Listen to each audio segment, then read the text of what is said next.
எவ்வாறு மேற்கொள்ள வேண்டும் என்றெல்லாம் ஏற்கனவே அறிவுறுத்தப்பட்டு அந்த பணிகள் தற்போது நடைபெற்று நீண்டகால திட்டமாக பண்ணலாம் தெரியல. வருங்காலத்தில் என்ன மாதிரி நீண்டகால திட்டங்கள் நினைச்ச மாதிரி வந்தது. உலக அளவிலே நீங்கள் பார்த்தீங்கன்னா அமெரிக்காவில் கூட நடந்தது, சைனாவில் இப்படி அதிக மழை பெய்கின்ற பொழுது வெள்ளம் அதை வந்து இயற்கை சீற்றம், அதை யாராலையும் தடுக்க முடியாது. நம்ம ஒரு குறிப்பிட்ட அளவு தான் நாம் வந்து தண்ணி வெளியேற்ற அளவிற்கு நம்முடைய வடிகால் வசதி செஞ்சிருக்கோம். எல்லா பகுதியிலும் உலகெங்கும் அப்படித்தான். நீங்கள் வீதி நீங்கள் பார்த்தீங்கன்னா சிதம்பரம் வீதி இருக்குது. சிதம்பரம் வீதியில் 2 பக்கம் ட்ரைனேஜ் கட்டிருக்கு, ஒரு 4 அடி அகலத்தில் ட்ரைனேஜ் கட்டிருக்கு. அது ஒரு குறிப்பிட்ட அளவு பெய்கின்ற மழை நீர் தான் அது உள்வாங்கி செல்ல முடியும். அளவுக்கு மீறி மழை பெய்கின்ற பொழுது சாலை வழியாக தான் செல்ல முடியும், வெள்ளம் பெறுகிறது. இது இயற்கை, உங்களுக்கும் தெரியும், நிர்வாக அத்தனை பேருக்கு தெரியும். சார், கர்நாடகத்தில் வந்து 21 ஆறுகள் இருக்குது, 29,000 ஏரிகள் இருக்குது சார். இதெல்லாம் சீரமைக்கிறதுக்கோ தடுப்பணை கட்டுறதுக்கோ எந்த நடவடிக்கையும் இல்லை. தண்ணீரை குறிப்பாக சேமிக்க நடவடிக்கை இல்லை. கேரளா, ஆந்திரா, கர்நாடகா தண்ணீரை சேமிக்கிறாங்க. 40,000 ஏரிகள் பொதுப்பணித்துறைக்கு 14,000 ஏரிகள் இருக்குது. அதற்கு உள்ளாட்சித்துறை சார்ந்த ஏரிகள் இது ஏரிகள் நிறையா இருக்குது. ஆக மொத்தம் தமிழகத்தில் சுமார் 40,000 ஏரிகள் இருக்கின்றன. பெரிய ஏரி, சிறிய ஏரிகளும் இருக்கின்றன. அதே நீங்கள் சொல்வதை போல பருவகாலங்களில் பெய்கின்ற மழை நீரை முழுவதும் சேமிக்க வைக்க வேண்டும் என்ற திட்டத்தின் அடிப்படையில் தான் குடிமராமத்து திட்டத்தை உருவாக்கி முதற்கட்டமாக பரிச்சார்த்த முறையிலே 1,530 ஏரிகள் எடுத்து 100 மில்லியன் ரூபாய் அதற்கு நிதி ஒதுக்கீடு செய்து இந்த பணியை துவக்கினோம். அது வெற்றிகரமாக நடைபெற்றது. விவசாயிகள் பெரும் மகிழ்ச்சி அடைந்தார்கள், இந்த திட்டத்தை வரவேற்றார்கள். மேலும் இந்த திட்டத்தை விரிவுபடுத்த வேண்டும் என்று அவருடைய கோரிக்கையை ஏற்று அம்மாவுடைய அரசு இந்த ஆண்டு 328 கோடி ரூபாய் நிதி ஒதுக்கீடு செய்யப்பட்டு 1,511 ஏரிகள் தேர்வு செய்யப்பட்டு பணிகள் துவங்கப்பட்டுள்ளன. இந்த குடிமராமத்து திட்டத்தை பார்வையிடுவதற்காகவும் ஆய்வு செய்வதற்காகவும் இந்திய ஆட்சிப்பணியால் நியமிக்கிறார். இது முழுக்க விவசாயிகள் பிரதிநிதிகளை கொண்டு அமைப்பின் மூலமாக இந்த குடிமராமத்து திட்ட பணி எடுத்து செயல்படுத்தப்பட்டது.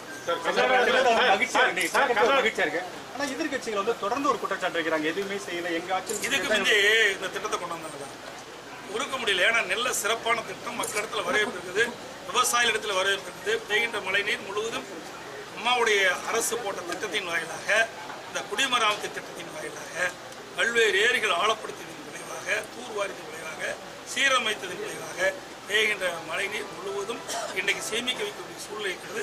இதெல்லாம் பார்த்து பொறுத்து கொள்ள முடியல.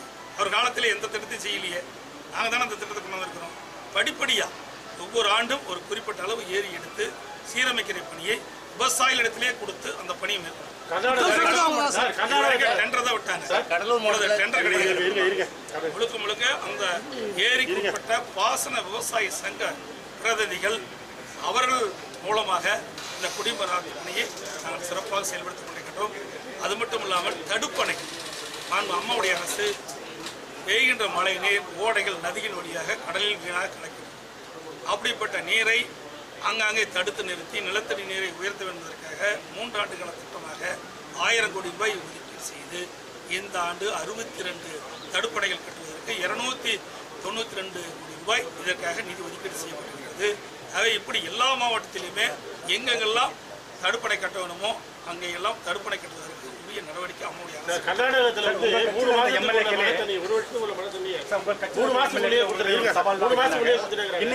மீண்டும் வந்து இப்போ உங்களுக்கு எதிரான சவால்கள் என்ன? குறிப்பா இப்ப பார்த்தீங்கன்னா அரசு மீது பல்வேறு குற்றச்சாட்டுகள், மத்திய அரசு சொல்வதை மட்டும்தான் நீங்கள் செய்வது, தமிழகத்தில் எந்த விதமான தனித்தன்மை இல்லை அப்படின்னு ஒரு குற்றச்சாட்டு வைக்கிறாங்க. அதை நீங்க எப்படி பாக்குறீங்க? அதாவது ஊடக நண்பர்களுக்கும் பத்திரிகை நண்பர்களுக்கும் தெரியாத ஒன்று கிடையாது. எதிர்கட்சி எப்படி வேணாலும் பேசலாம், ஏன்னா எதிர்கட்சி அப்படித்தான் பேசுவாங்க. ஏன்னா எங்களை பாராட்டியே பேச போறாங்க கிடையாது. அவை எங்களை மாண்புமிகு புரட்சி தலைவி அம்மா அவர்கள் எப்படி பின்பற்றினார்களோ அதே போல அம்மாவுடைய அரசு பின்பற்றி எதை எதிர்க்குமோ அதை எதிர்க்கும். இன்றைக்கு பேசியது அதாவது எல்லாத்துக்குமே நாங்கள் தலையாட்டுறது கிடையாது. கடந்த காலத்தில் திராவிட முன்னேற்ற கழகம் 14 ஆண்டு காலம் மத்தியில் ஆட்சி அதிகாரத்தில் இருந்தாங்க. என்ன திட்டத்தை கொண்டு வந்தாங்க? காவிரி நதிநீர் பிரச்சனை கூட அவர்களால் தீர்க்க முடியல. 2007 நடுவர் மன்ற இறுதி தீர்ப்பு வந்தது. மத்தியில் ஆட்சியில் இருந்தாங்க, மாநிலத்தில் ஆட்சி இருந்தாங்க.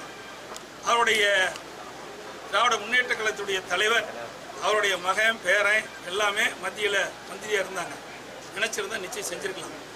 நடுவர் மன்ற தீர்ப்பு 2007 வந்து 2 மாத காலம் கிடப்பில் போட்ட காலத்தில் அந்த திட்டத்தை முழுமையாக நிறைவேற்ற முடியல.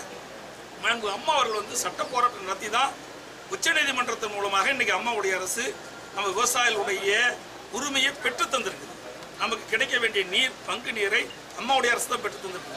ஆகவே திமுக கடுகளவும் இதில் ஈடுபடவில்லை, அதற்காக எந்த முயற்சி எடுக்கவில்லை. இவர்கள் நினைத்திருந்தால் 2007 இந்த காவிரி மேலாண்மை வாரியம் காவிரி நீர் முறைப்படுத்த 2 அமைச்சிருந்தா அன்றைக்கு ஒதுக்கப்பட்ட நீர் கிடைச்சிருக்கு. இடைக்கால தேர்ப்பில் நடுவர் மன்றம் கொடுத்த தீர்ப்பின் அடிப்படையில் 190 கிடைச்சிருக்கு.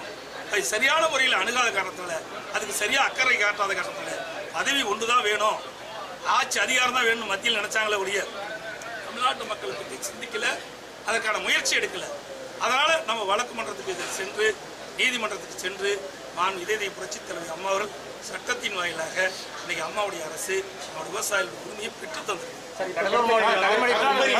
கர்நாடகா நமக்கு தர வேண்டிய நீரா சார்? அதாவது ஒவ்வொரு நான் ஏற்கனவே தெளிவாக சொல்றேன். இன்னைக்கு உச்சநீதிமன்றம் தீர்ப்பளித்திருக்கிறது.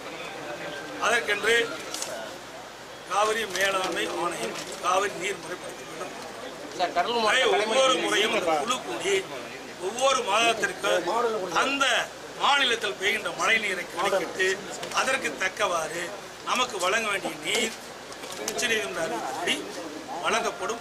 அதற்குண்டான கூட்டமும் நடைபெற்று முடிந்துவிட்டது. அதற்குண்டான நீரை நாம் முதல் 2 மாதத்திலே பெற்றுவிட்டோம்.